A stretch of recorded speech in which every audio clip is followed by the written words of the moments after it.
স্বামীর কর্ম না থাকলে বউয়ের অবস্থা কেমন হয় সেটাই আজকে আপনাদের সাথে শেয়ার করব। আমার যখন বিয়ে হয় তখন আমার স্বামীর কর্ম ছিল না, সেই ঘটনাই আজকে আপনাদের সাথে শেয়ার করব। আমার বাবা মা এসে আমার শ্বশুরবাড়ি দেখে যায়, দেখে তাদের পছন্দ হয়, শুধু ঘর বাড়ি দেখে তাদের পছন্দ হয়। ছেলে কি করে জিজ্ঞাসা করলে বলে যে ছেলে একটা ব্যবসা করে। আমার ভাইরা রাজি ছিল না বিয়ে দিতে, কিন্তু আমার বাবা মা খুব জোর করছিল যে ওখানেই দেব। তাদের ছেলে ঘরবাড়ি খুব পছন্দ হয়েছে, তার সেজন্য ছেলে কি করে তারা সেটাও দেখতে চায় না। ছেলের পক্ষ থেকে যখন আমাকে দেখতে যায় তাদেরও পছন্দ হয়, পারিবারিকভাবেই আমাদের বিয়ে হয়। বিয়ের পর এসে দেখি আমার স্বামী ঘুরে বেড়ায়, কোনো কর্ম করে না। আমি জিজ্ঞাসা করলাম যে তুমি কি করো? তখন সে বলে আমি ব্যবসা করি। বললাম কিসের ব্যবসা? সে বলে তুমি বুঝবে না, এটা টেন্ডার বলে, এটা সরকারিভাবে দেওয়া হয়, যখন কাজ বাঁধবে তখন কাজ করব। এটা শুনে তো আমি হতাশ হয়ে গেলাম, এটা কি ধরনের কাজ? আমি আবারও জিজ্ঞাসা করলাম এটা কিভাবে বাঁধে? তখন সে বলল এটা লটারির মতো, এটা টাকা দিয়ে কাটা হয়, এটা বিডি কাটা বলে। এটা যে টাকা দিয়ে কাটা হবে সেটা বাঁধলে বাঁধবে, না হলে ও টাকা চলে যাবে, ও টাকা আর ফেরত পাবো না। তখন আমি বললাম এই কাজটা আমার পছন্দ হচ্ছে না। সে বলল যে তুমি বুঝবে না, এটা যদি বাঁধে তাহলে অনেক টাকা একসাথে পাওয়া যায়, এটা লটারি মতো, একবারে অনেক টাকার কাজ পেলে তখন কাজ করলে অনেক টাকা ইনকাম করা যায়। তখন আমি তাকে কিছু বললাম না। এভাবে আস্তে আস্তে দিন যেতে লাগলো, কিন্তু কোনো কাজ পাই না। আমি বললাম যে এভাবে চলবো কি করে? তুমি তো টেন্ডার দিয়েই যাচ্ছ, টাকা তো লস যাচ্ছেই, কোনো কাজও পাচ্ছে না। তখন সে বলল আমাদের ভাগ্যে নেই, ভাগ্যে না থাকলে কি করব। তা আমার স্বামী কোনো কর্ম যদি না করে আমাকে চলাবে কি করে আপনারাই বলেন। আমার বাবা মার থেকে নিয়ে আমি চলি, আর সে বাবা মার থেকে নিয়ে টেন্ডার দেয়, নিজের হাত খরচ চালায়, আর শ্বশুর শাশুড়ির তাই আমি খাই। এসব নিয়ে অনেক কথা হয়, আমার শ্বশুর শাশুড়ির কথা শুনতে হয়, কিছুতে কিছু হলেই খোঁটা শুনতে হয় যে বসে বসে খায়, কোনো কর্ম করে না। আমার এগুলো শুনতে একদমই ভালো লাগে না। একদিন আমি আমার স্বামীকে গিয়ে বললাম যে তুমি এটার আশা ছেড়ে দাও, তুমি কোনো কর্ম খোঁজো, হয় চাকরি করো, নাহলে অন্য কোনো ব্যবসা করো। তখন সে বলে যে অন্য কোনো ব্যবসা করতে তো অনেক টাকা লাগে, আর এটা তো লটারির মতো, 5,000 10,000 হলেই এটা কাটা যায়, আমাকে একসাথে অনেক টাকা কে দিবে? তো যাই হোক, আমার বাবা মারও এত সামর্থ্য ছিল না যে 5 লাখ 10 লাখ টাকা দিয়ে ব্যবসা ধরিয়ে দেবে। কিন্তু আমার শ্বশুর শাশুড়ির যাই হোক সামর্থ্য ছিল, কিন্তু তারা তার ছেলেকে বিশ্বাস করে দিত না। তারা ভাবতো যে ছেলে টাকা নষ্ট করবে, কারণ এমনিতেই ছেলে অনেক টাকা নষ্ট করে ফেলেছে টেন্ডারে, সেজন্য তারা ছেলেকে বিশ্বাস করে না। তারা তাদের মতো চলে, আর আমরা আমাদের মতো চলছি, একসাথেই খাচ্ছি, কিন্তু প্রতিনিয়ত ঝামেলা চলতেই আছে। আমার কোনো কথার দাম নেই, আমাকে উঠতে বসতে সবসময় খোঁটা শুনতে হয়, ভাত খাওয়ার খোঁটা, কারেন্ট বিলের খোঁটা, মনে করেন যা করি সেটাই তাদের চোখে লাগে। ঘরে ফ্যান দিয়ে শুয়ে থাকলে বলে যে সব সময় ফ্যান চলাই, এত বিল কে দিবে? সব কিছুতেই আমার সমস্যা। এভাবে ঝামেলা হওয়ার পর আমি দীর্ঘ 3 মাস একভাবে গিয়ে আমার বাবার বাসায় থাকি। আমি তাদেরকে জানিয়ে দিলাম আমার স্বামীকে যে আমি আর ফিরবো না, আমি একবারে চলে এসেছি। তখনও আমার বাচ্চা কাচ্চা হয়নি, কিন্তু আমার বাবা মা আমাকে বুঝিয়ে পাঠিয়ে দিল। আমার স্বামীও বলল যে তুমি আসো, আমি অন্য কোনো কর্ম করার ব্যবস্থা করছি। তখন আমি ফিরে চলে আসলাম।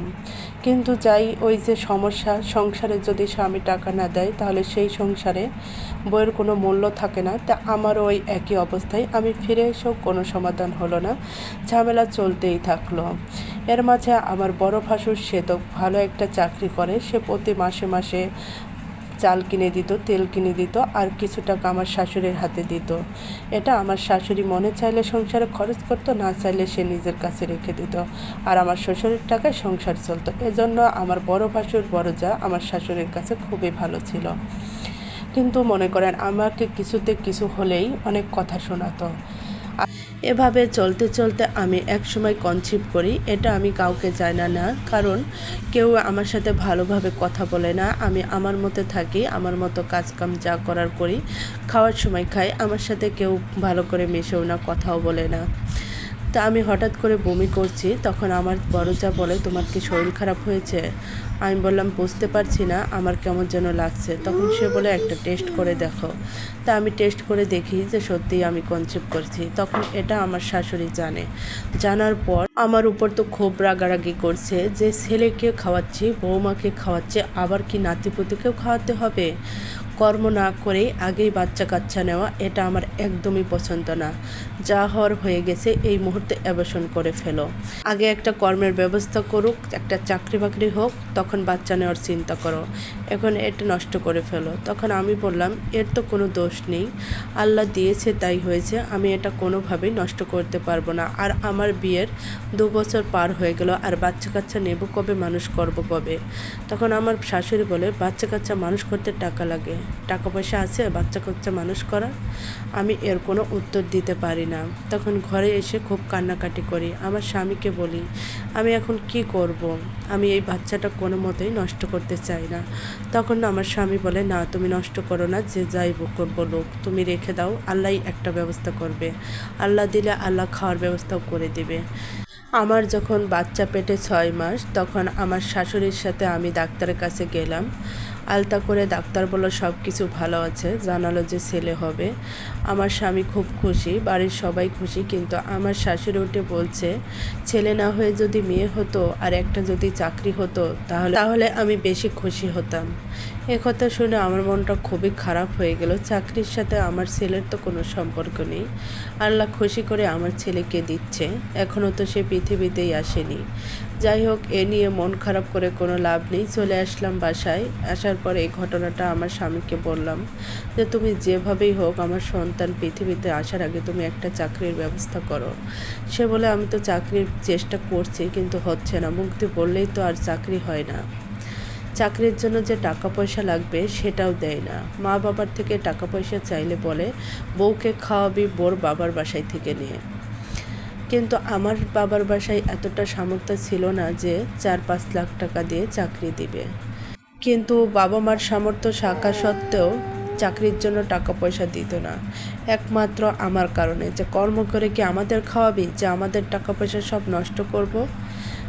আমাদের টাকা পয়সা দিয়ে চাকরি দেব, বউকে খাওয়াবি, বউর থেকে নিয়ে চাকরি কর। এই টাকার অভাবে চাকরিও করতে পারছিল না।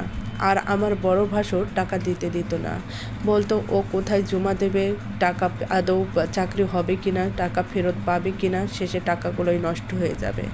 এসব কথা আমার শাশুড়িকে বোঝাতো, সেজন্য আমার শাশুড়িও টাকা দিত না, এজন্য চাকরিও হচ্ছিল না। সংসারে অনেক অশান্তি ছিল, এদিকে বাচ্চা হওয়ার সময় হয়ে যাচ্ছিল।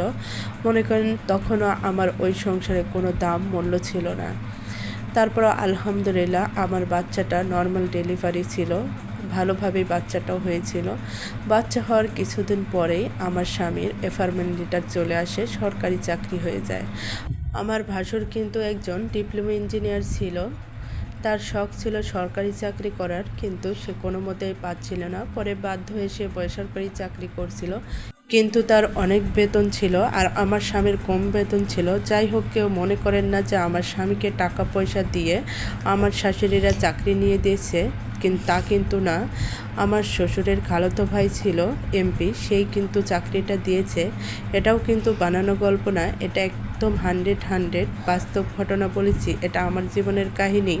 আমার স্বামী সত্যিই কিন্তু চাকরি পেয়েছে আমার শ্বশুরের মাধ্যমে, তারা কোনো টাকা পয়সা দিয়ে চাকরি দেয়নি। আলহামদুলিল্লাহ এখন ভালো আছি আমার সন্তানকে নিয়ে। আমার 2টা সন্তান হয়েছে। সবাই আমার জন্য দোয়া করবেন, সবাই ভালো থাকবেন, সুস্থ থাকবেন। আল্লাহ হাফেজ।